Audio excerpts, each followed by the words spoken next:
In 1623, Cardinal Maffeo Barberini was elected as the new Pope, Urban VIII. The new Pope was a long-standing friend of Galileo. But within a few years, Galileo was on trial. How did he go from being a friend of the Pope to being on trial? Maybe Galileo thought that now that his friend was Pope, it was safe for him to start teaching the sun-centered picture of the universe again. The great book that he wrote, the Dialogue of the two chief world systems, was supposed to be an even-handed account of the different theories. In reality, it was anything but. Galileo put the arguments for an earth-centered system into the mouth of a character he called the Fool.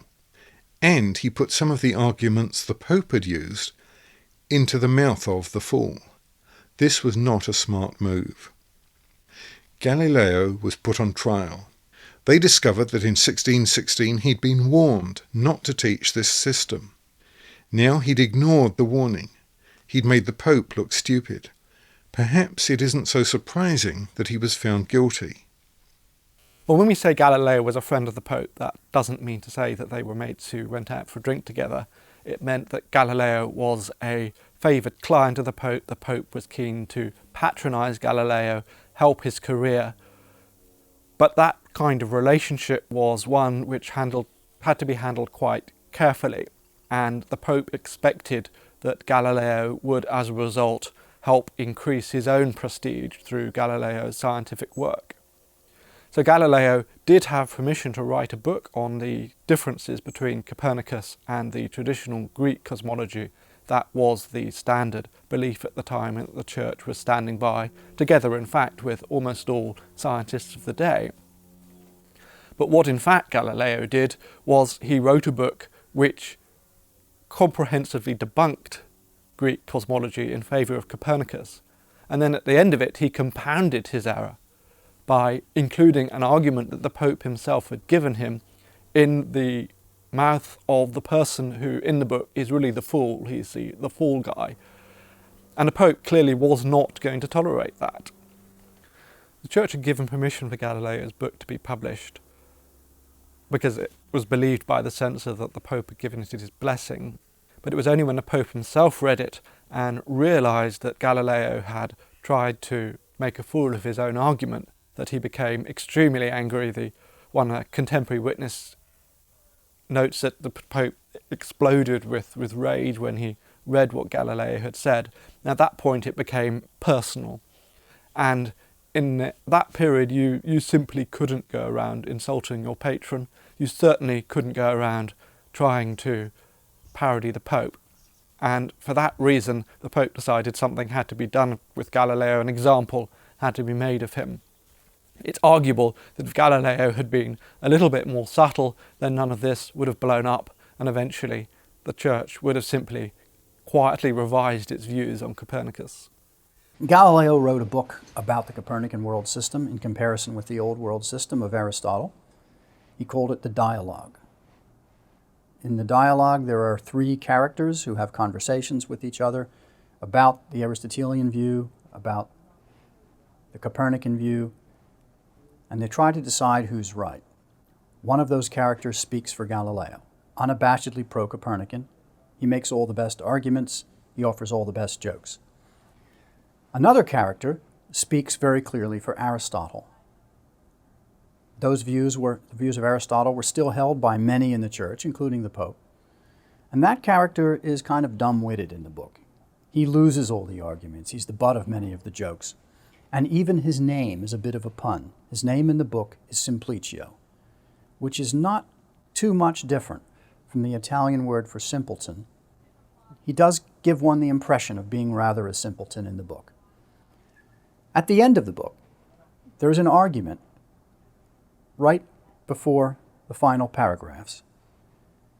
An argument that the Pope had insisted upon to be in the book.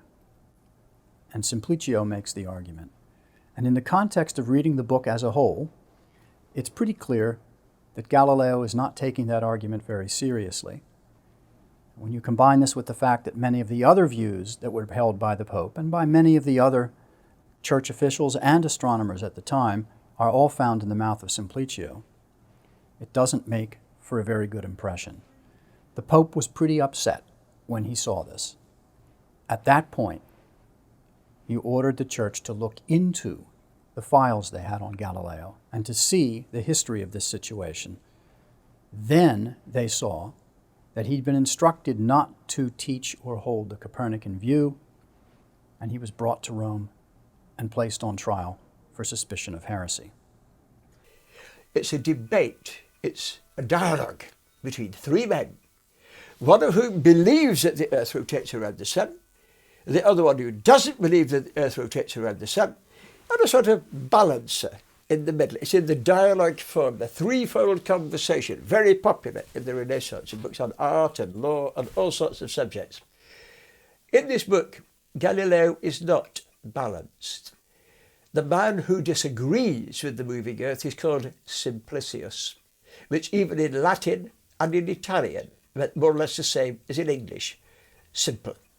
So therefore the man defending traditional ideas is branded as simple, even as the word go. And the book simply became too much. Galileo had now pandered into the hands of enemies and really dangerously had even suggested that some of the arguments that were being used by the Pope against the Protestants, he was actually maybe sympathetic with. I don't think Galileo was, no, he wasn't so stupid. But he was saying things that his enemies could now use against him. And he testified that his old friend the Pope, his great backer and supporter for 20 years, suddenly hits the roof.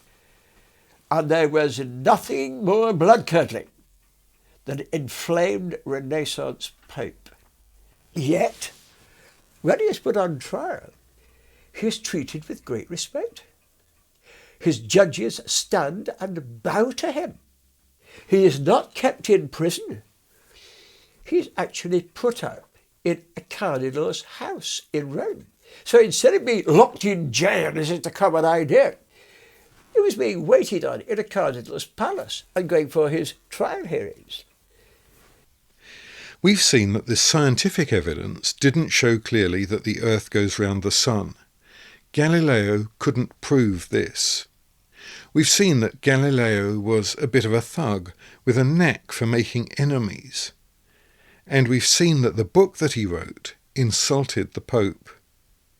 The trial of Galileo wasn't a simple conflict between science and faith. It was much more about personalities and politics. Next time, we'll look at what happened to Galileo. Was he put in prison, or tortured, or even executed, as we're sometimes told?